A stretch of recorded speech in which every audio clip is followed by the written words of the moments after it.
feel like I'm on repeat. Another unique real estate market in Silicon Valley last year.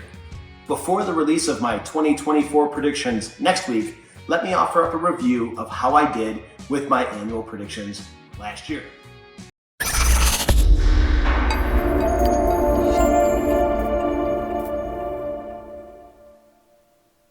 If you're curious to see the full 2023 video, the YouTube link is below. So in 2023, I started out about the unpredictability of last year and the paths that we could expect. Inflation was discussed as the true defining factor of the market, but we also dove into the effects of interest rates, unemployment, the stock market's reaction to all of the above, and of course, inventory. So last year, the government was making unprecedented rate hikes and even over-hiking the rates as they attempted to get inflation under control with a plan to adjust down later. Media really ran with scary unemployment news early in the year, and as I stated, it was overblown as typical media clickbait, and the numbers and subsequent stock market reaction clearly backed that up. But the largest effect was our dangerously low inventory, and we could see two paths with all these factors working together, and mainly, how were changes in interest rates going to affect buyer demand?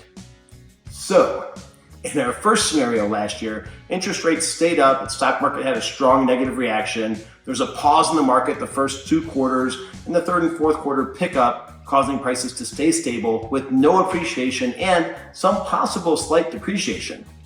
Why would they stay stable? Lack of inventory plus not enough recorded sales equal minimal price reductions and subsequently no depreciation. In the second scenario, the Fed's lower interest rates by about 1% or so, inventory remains low, and home buyers adjust to the new cost of purchasing and jump back into the market in the third and fourth quarter.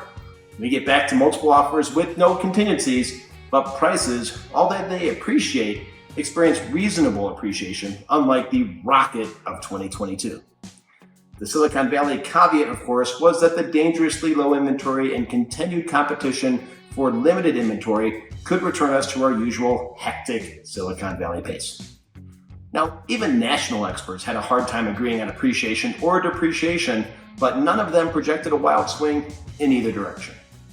Also, I mentioned last year that it was a tremendous opportunity to get into the market, which remember is a long game. And opportunities like what we saw this past year don't happen very often.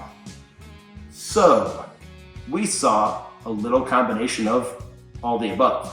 The first and second quarter had slow buyer involvement with the rapid rate hikes. Inventory stayed low mainly because the move-up buyers didn't want to trade in their 3% rate for a rate twice as high on a more expensive property, and their current homes, generally half of all our inventory, never hit the market. Due to the lack of these entry-level single-family homes, always the most active market, that segment stayed competitive throughout the year and saw massively increased interest when the rates came down in the third quarter. Now, late in the year, we started to see the trickle-down effect with townhomes starting to surge amid the escalating prices of single-family homes, causing buyers to make budget adjustments to get into the market. Now, condos have still stayed fairly dormant, especially the 1 and 2 bedrooms, mostly due to the affordability strain on entry-level first-time homebuyers. However, rents keep escalating. Now, a piece of advice for first-time homebuyers and investors. While it may be too late to beat the recent uptick in most townhome communities, the condo market is ripe and has been for the last couple of years to be able to grab at an opportune time.